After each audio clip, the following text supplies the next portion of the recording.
right. Okay, it's been a while. It's been a busy week. So, what do I want to speak about today? I want to speak about how we have to kind of free ourselves from society's advice.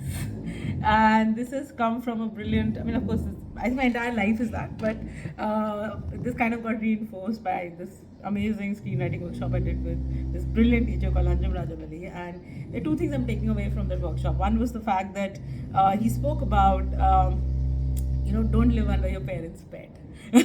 So, I mean, I'm not going into the context of his about storytelling, but essentially what he was saying is, for a very long time, we kind of stay attached to what we were told as children and what our parents told us and all of that, etc. And there comes a point where you realize that, maybe what they said to you and who you are two different people. And then there is a break, there's that midlife crisis, there is like transformation, all that happens. But maybe if you kind of understand that you have to get out of the bed faster than later, a lot of this hero's journey would be shorter and maybe you'll come to resolution faster. So that's the first part of it. And the second part is you have to follow the call of the spirit. But how do you follow the call of the spirit if your energies are tied up into something that does not serve you? And what happens is, as we kind of follow society's advice, we follow everything that we are told is good for us, which could be a job in a corporate, which could be a degree, which could be a marriage, which could be a certain way of looking, which could be health, which could, all of this, right? I mean, certain externalities are told to us, right? This is great for you. There's a very little emphasis on internal wellness, and spirit is a very internal thing. It's an interiority concept, right? We keep following these external things, the right cream, the right clothes, the right look, the right way of talking, the politeness. But we forget that we actually fall in love with people's flaws. We actually fall in love with whatever they are doing, which they love, which is their fashion. We never ever fall in love with somebody's job. We never fall in love with how pretty they are. We actually fall in love with the stories they tell us. But that's a very subtle thing. It's not the most obvious thing.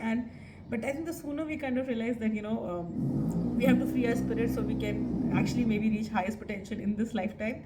We were really not born to be somebody's employer, somebody's even wife, husband, child, parent, or whatever beyond a point. We were actually just here to reach whatever is the highest potential we're capable of as individuals. We've come alone, we'll go alone. That's that, and that's the truth of life. But while the journey is happening, how do we keep ourselves at a certain level of energy and don't go up and down, and we don't have yo-yos and we don't have one step forward, two steps back? Now that is life, and it's all an energy game in some sense, and but you have to come to it. And so in the moments where you're alone and you're kind of like, okay, for example, a relationship ends and you're sad and all of that, and you want to go down the rabbit hole, and you realize maybe this aloneness or loneliness can be converted into aloneness, which serves me to become a better person, right? And better is not good. Better is just better. So whatever you responded to, whatever was your motivation to do things earlier, can it all go towards maybe love, and self-love to begin with. Just like a little more light in the world. Maybe a little more socialist, right, in that sense. But this is again a really hard thing to do. We all are tied to these ponds and these kuas that we come from, and it's very hard to kind of get out of it.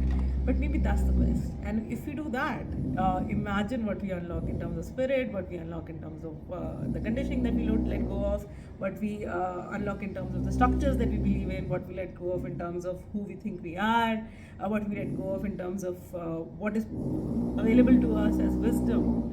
Because wisdom is not just your own life, it's all the lives around you. So how do we kind of stay connected to all of that?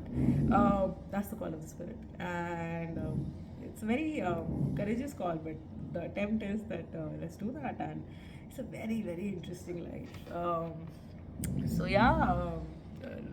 We have to forget what society has taught us and do our own thing. And that's the plan.